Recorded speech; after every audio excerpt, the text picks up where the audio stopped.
بطل اوروبا وسيد اسبانيا بقى مسخره، مش عشان خساره الكلاسيكو والكلام ده، دي ماتشات مش مضمونه، لكن علشان ما بقاش حد عارف هو بيعمل ايه ولا اسلوب لعبه ايه ولا عايز يعمل ايه. حاله توهان غريبه، ضعف دفاع كبير، واداء هجومي كوميدي. واللي يزود الحيره ان الفريق ده كان متسيد القاره من كام شهر ولسه معاهم نفس المدرب. فايه اللي حصل؟ اشتري مني بقى ليه الريال وقع الوقعه دي. تعالى لما اقولك. صفقة امبابي.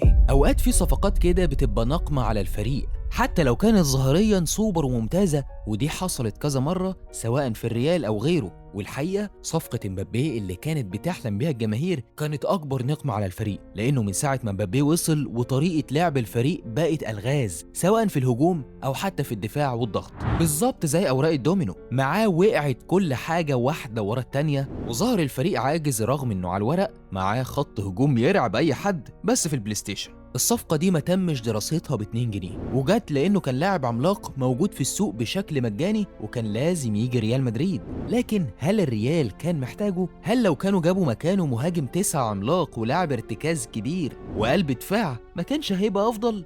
جاوب انت بقى. بلينجهام في الوسط.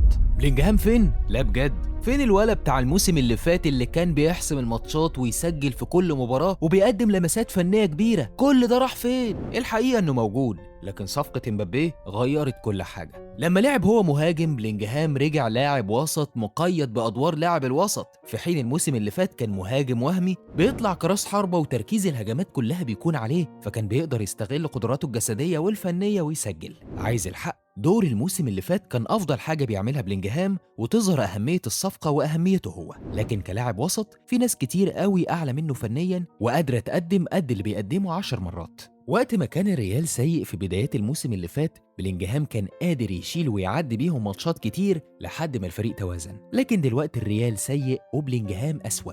وسط مكشوف. الفترة اللي ريال تسيد فيها أوروبا ب3 بطولات ورا بعض، وحتى بعد كده في عصر أنشيلوتي التاني كان فيهم ميزة، كان في 2 لعيبة وسط فنانين زي مودريتش وكروس. لكن الفترة الحالية مفيش لاعب بالشكل ده في وسط الريال، كلهم لعيبة بدنية زي تشاوميني وفالفيردي، وأفضلهم على الكورة كامافينجا يعتبر لاعب متوسط القدرات الفنية لو قارنته بناس تانية. القصة دي خلت وسط الريال مكشوف، وأي فريق عنده لعيبة كورة في الوسط قادر يعمل مشاكل كبيرة ويعزل هجوم الريال ويجبرهم على لعب كرات طولية أو عشوائية ويسهل الدفاع قدام. أكبر غلطة عملها الريال إنه لمدة سنين ما جهزش لاعب بديل لمودريتش قريب من قدراته، والغلطة اللي لا تغتفر إن كروس اعتزل وما فكروش يجيبوا بديل ليه عنده نفس القدرات والرؤية. أنشيلوتي. هو أنشيلوتي مدرب سيء؟ الحقيقة لا، لأن البطولات اللي خدها بتقول عكس كده. لكن برضه التاريخ بيقول إنه مش مدرب دوريات، يعني ما يقدرش ياخد كذا دوري ورا بعض بسهولة. هو مميز في دوري الأبطال وعارف إزاي ياخد بطولة. طيب هل يتحمل اللي بيحصل في الريال؟ إيه الحقيقة ولا؟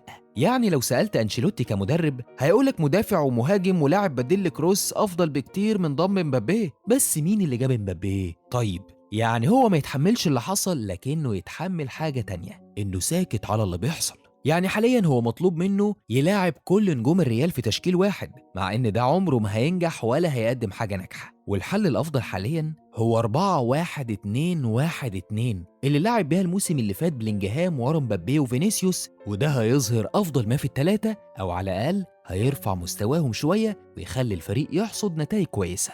ومش لازم رودريجو يلعب، وده ظهير في الشوط الأول للكلاسيكو. لازم برضه ما يسكتش على اللعب بفاسكيز موسم كامل باك يمين، ولا على عدم التعاقد مع قلب دفاع بديل. بس لو رجعت تتكلم كتاريخ، رؤساء الأندية بيحبوا أنشيلوتي علشان كده، مدرب ما بيعملش مشاكل وما بيعترضش على تصرفات الإدارات، وقادر يتأقلم مع اللي موجود عنده بأي شكل ممكن وبأي أسلوب، وبيقدر يراضي كل النجوم ويحافظ على أوضة اللبس. فلو انت نفسك بقى فجأة وفي خواتيم مسيرته التدريبية يكتشف الثوري اللي جواه ويقرر يتمرد على رئيس زي بيريز، يبقى انت بتحلم. ولو فاكر ان بيريز وهو عارف اللي عمله وعارف ان هو اللي مش عاوز يصرف هيقرر يغير أنشيلوتي ويجيب مدرب ليه مطالب وعايز صفقات، يبقى انت لسه ما صحيتش من النوم.